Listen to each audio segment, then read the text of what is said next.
اللہ تعالیٰ نے ارشاد فرمایا کہ کوئی انسان کسی انسان کے کام نہیں آئے گا۔ وہ ایسا بھیانک دن ہوگا، وہ ایسا وحشتناک اور دہشتناک دن ہوگا کہ ایک انسان دوسرے انسان سے بھاگے گا۔ یوم یفر المرء من اخیہ وامہ وابیہ وصاحبتہ وبنیہ، کہ جس دن انسان اپنے بھائی سے بھاگے گا، شوہر اپنی بیوی سے بھاگے گی، بیٹا اپنی ماں سے بھاگے گا، کہ کہیں ایسا نہ ہو کہ بیٹا ایک نیکی ہم سے مانگ لے، شوہر بھاگے گا کہیں ایسا نہ ہو کہ بیوی ہم سے ایک نیکی مانگ لے۔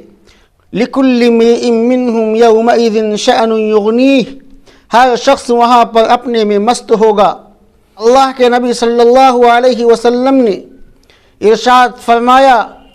کہ جس شخص کو آخرت کا منظر، میدان محشر کا منظر اپنی آنکھوں سے اس دنیا کے اندر دیکھنا ہو اور اس کا نظارہ کرنا ہو، تو اس کو چاہیے کہ وہ اذا الشمس کورت، اذا السماء انشقت اور اذا السماء انفطرت، ان صورتوں کو پڑھ لے۔ قیامت کا پورا منظر اس دنیا میں اس کی آنکھوں کے سامنے آ جائے گا۔ اللہ تعالیٰ نے اس کی ہولناکیوں کو ان صورتوں کے اندر بیان فرمایا ہے۔ کسی انسان کی سفارش قبول نہیں کی جائے گی، کوئی بھی انسان ہو، چاہے جتنا پیسے والا ہو، چاہے دولت والا ہو، چاہے قوت والا ہو، چاہے پاور والا ہو، کتنا بھی اونچا شخص ہو، لیکن اللہ کے سامنے لب کشائی کرنے کی، بات کرنے کی اس کو ہمت نہیں ہوگی۔ من ذا الذی یشفع عندہ الا باذنہ، کون ہے وہ شخص جو اس کے سامنے سفارش کر سکے؟ ہاں، اللہ تعالیٰ کچھ وقت گزرنے کے بعد میں کچھ خاص لوگوں کو سفارش کرنے کی اجازت دیں گے،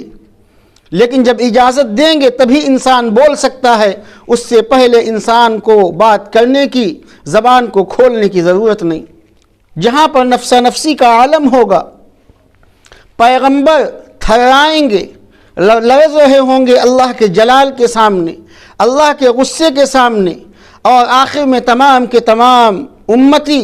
ہمارے اور آپ کے آقا حضرت محمد مصطفیٰ صلی اللہ علیہ وسلم کے پاس جائیں گے کہ آپ امام الانبیاء ہیں، آپ رحمت للعالمین ہیں، آپ شفیع المذنبین ہیں، اے ہمارے پیغمبر آج اللہ کے سامنے ہم سب کی سفارش کر دیجئے۔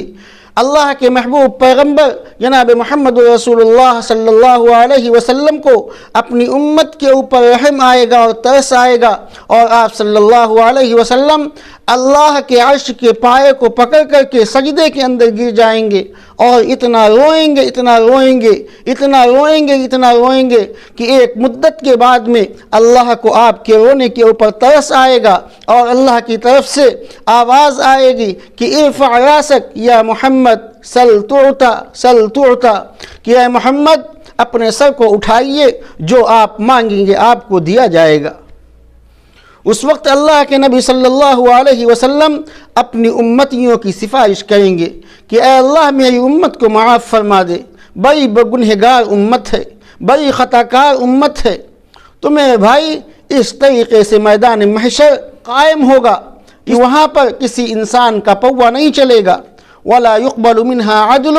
اور وہاں پر پیسہ بھی نہیں چلے گا۔ کوئی شخص یہ سوچے کہ ہم پیسہ دے کر کے چھٹکارا حاصل کر لے، دولت دے کر کے چھٹکارا حاصل کر لے،